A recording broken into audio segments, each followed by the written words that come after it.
तो मारना। अरे मान दे। बस बस बस बस बस बस बस। Faraz centre, Faraz centre. Excellent. Faraz centre, Faraz centre, Faraz.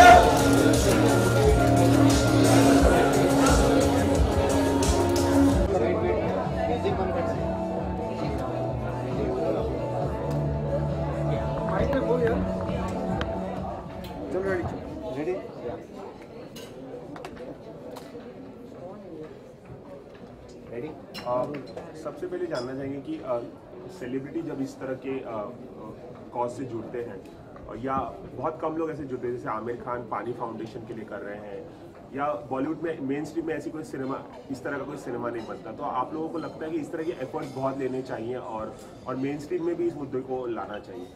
मुझे लगता है ये बहुत ही ज़्यादा मेन स्ट्रीम मामला है। पानी का जो चक्कर है बहुत ही ज़्यादा मेन स्ट्रीम है। हम जो काम करते हैं उससे ज़्यादा मेन स्ट्रीम है, हिंदुस्तान के लिए और पूरी दुनिया के लिए बहुत ज़्यादा रेलेवेंट है।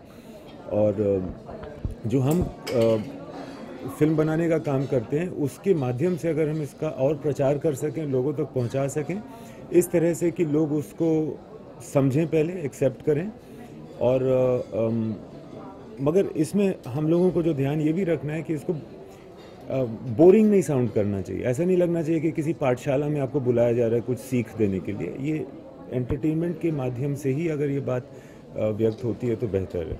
और थोड़ा सा आपने फिल्म के बारे में, जो आपने फिल्म बनाई है, जो मैंने फिल्म बनाई है वो एक्चुअली सस्टेनेबिलिटी के बारे में, यानी कि जो गांव के लोग होते हैं वो खुद ही अपने पानी के प्रॉब्लम को समझें और सॉल्व करें बगैर किसी पर भी भरोसा किए हुए या किसी पर रिलाई किए हुए, चाहे वो सरकार ही क्यों ना हो।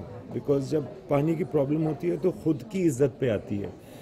तो खुद ही अगर आप उतना कुछ समझ लें, जो बहुत बड़ी प्रॉब्लम गांव में ये है ना कि एजुकेशन, उनको उतनी नॉलेज नहीं होती, उनको अपने दिमाग से काम करने की आदत नहीं होती है।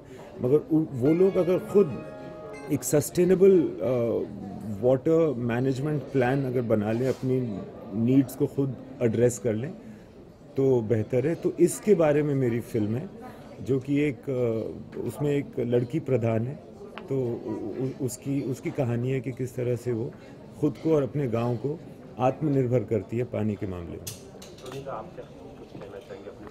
See, I think we have to be a little bit responsible. We are not depriving ourselves from water, but we become responsible so that life becomes all right after 25, 50 years, you know.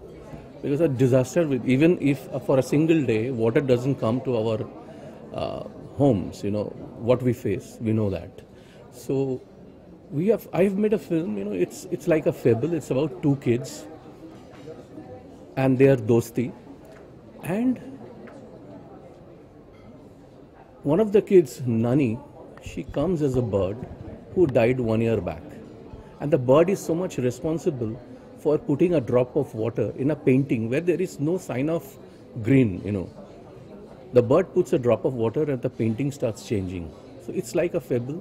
It's like a very, we wanted to make entertaining storytelling so that it reach people and people should understand and become aware of what we are doing.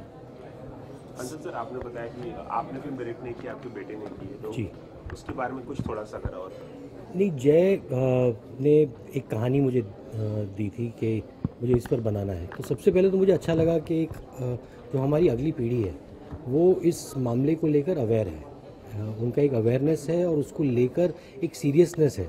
तो मैं चाहता था कि वो कहानी बनाए और ये माध्यम हमें मिला उस कहानी को कहने का।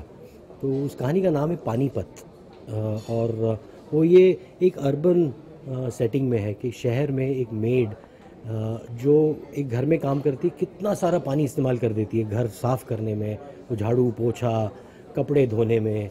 तो वो जो वेस्टेज है और उस वेस्टेज का और वही जब अपने घर जाती है उसके घर पे बिल्कुल पानी नहीं होता है। रोटी मतलब आटा गूंदने के लिए उसके पास पानी नहीं होता है। तो वो जो एक डिवाइड है, एक ट्रेजेडी है, मतलब वो film it's a water tragedy. तो एक तरह से बहुत ही हार्ड हिटिंग और मतलब बहुत ही एक अच्छे तरीके से कही गई कहानी है। तो मुझे मतलब बड़ा I feel very proud कि my son has made his debut as a director with something that impacts our world, and मतलब ये बहुत अच्छी शुरुआत है उसके लिए। तो ये तो आप लोग एक प्लेटफॉर्म मिला, नेटजू ने प्लेटफॉर्म दिया, पर्सनल लेवल पे आप लोग इस मोटिवेशन को आगे बढ़ाने के लिए क्या करना चाहिए? देखिए, हम कोशिश करते रहते हैं। एक तो जो हमने प्लेज लिया कि भाई हम जितना कम पानी वेस्ट करें उसका मतलब उस पर पूरी तरह से मतलब तवज्जो देकर उस तरह से हम लोग रहे। तो मेरे गांव में जैसे मैंने अभी रेन वाटर हार्वेस्टिंग शुरू किया है, क्योंकि मेरा घर जो है गार्डन सूख गया था, घर में बिल्कुल एक बूंद पानी नहीं था वहाँ। तो इसकी वजह कि हम उस घर को बेच दें, हमने वहाँ पर पानी कंजर्व करने के तरीके नए ढूंढना शुरू किया है। तो रेन वाटर हार्वेस्टिंग अभी शुरू किया है। अब हमारे पास पिछले साल की बारिश से हमारे पास करीब 1.5 साल का पानी हमारे पास है उस घर में।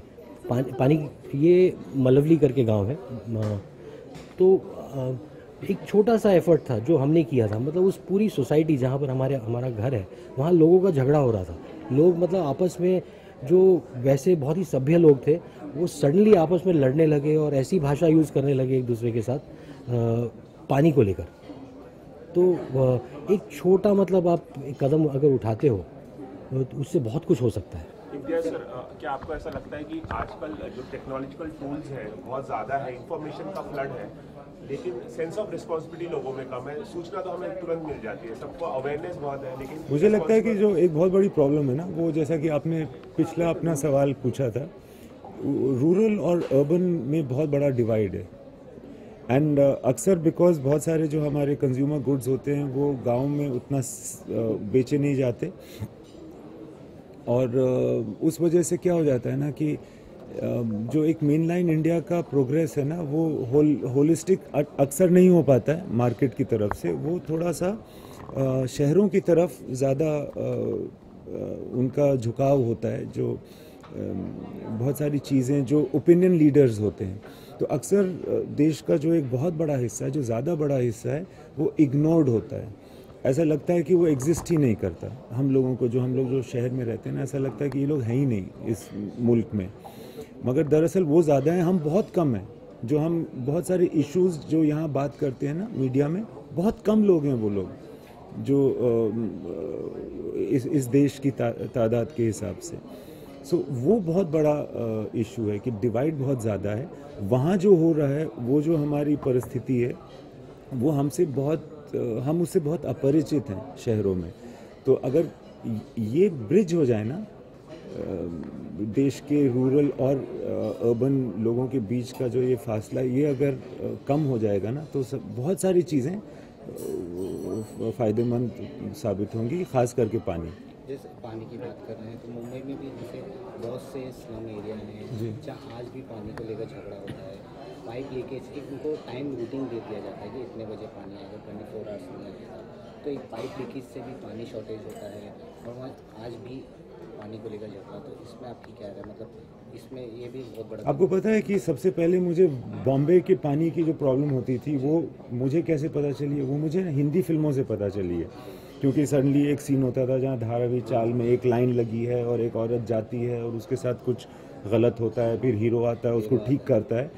इस तरह से मैसेजेस आते रहे हैं और हमें पता चलता रहा है। ऑब्वियसली आप अगर पूछेंगे कि मेरा क्या ख्याल है, तो मेरा तो ये ख्याल है कि पानी लीक नहीं होना चाहिए, हर आदमी को बहुत रिस्पॉन्सिबल, वो सारी चीज़ें तो हम बोल ही सकते हैं।